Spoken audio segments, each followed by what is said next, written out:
পর্দায় যাকে শান্তশিষ্ট চরিত্রে দেখে অভ্যস্ত দর্শক তাকে হঠাৎ প্রতিবাদী রূপে দেখা গেল আন্দোলনের সময়।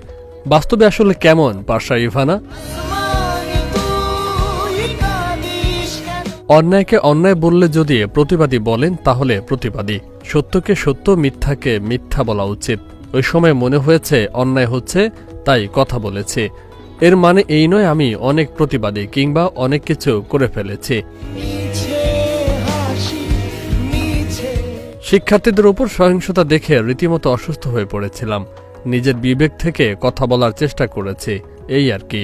বাস্তবে আমি শান্তশিষ্ট, তবে সত্যকে সত্য বলতে জানি, মিথ্যাকে মিথ্যা বলতে জানি।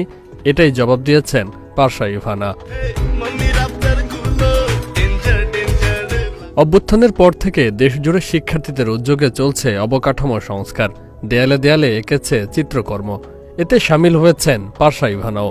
সেই অভিজ্ঞতা জানিয়ে অভিনেত্রী বলেন, ছোটবেলায় মা আমাকে শিল্পের ৩টি শাখায় যুক্ত করেছিলেন: ছবি আঁকা, গান ও নৃত্য। ছবি এঁকেও পুরস্কারও পেয়েছিলাম ছোটবেলায়। এবার শিক্ষার্থীদের সঙ্গে আঁকাআঁকি করে বেশ ভালো লেগেছে। শহরকে সুন্দর রাখতে ওরা পারিশ্রমিক ছাড়াই দিনরাত কাজ করে যাচ্ছে। ফেসবুকে ইভানার সাম্প্রতিক পোস্টগুলো দেখলে আঁচ করা যায় কোনো কারণে তার মন বিষণ্ণ। সত্যি কি তাই? অভিনেত্রীর জবাব, মন তো খারাপ হয়। মা দেশের বাইরে থাকেন, এখানে সবকিছু একা সামলাতে হয়। একটু উদাসীনতা তো থাকেই, প্রত্যেক শিল্পীর মধ্যেই এটা থাকে। আমি একটু প্রকাশ করে ফেলি। কথার রেশ ধরে প্রেম ভালোবাসা নিয়ে ইভানার ভাবনা জানতে চাইলে তিনি বলেন, ভালোবাসার সম্পর্ক সবারই থাকে, তবে আমার এই মুহূর্তে নেই, কখনো হয়তো হবে।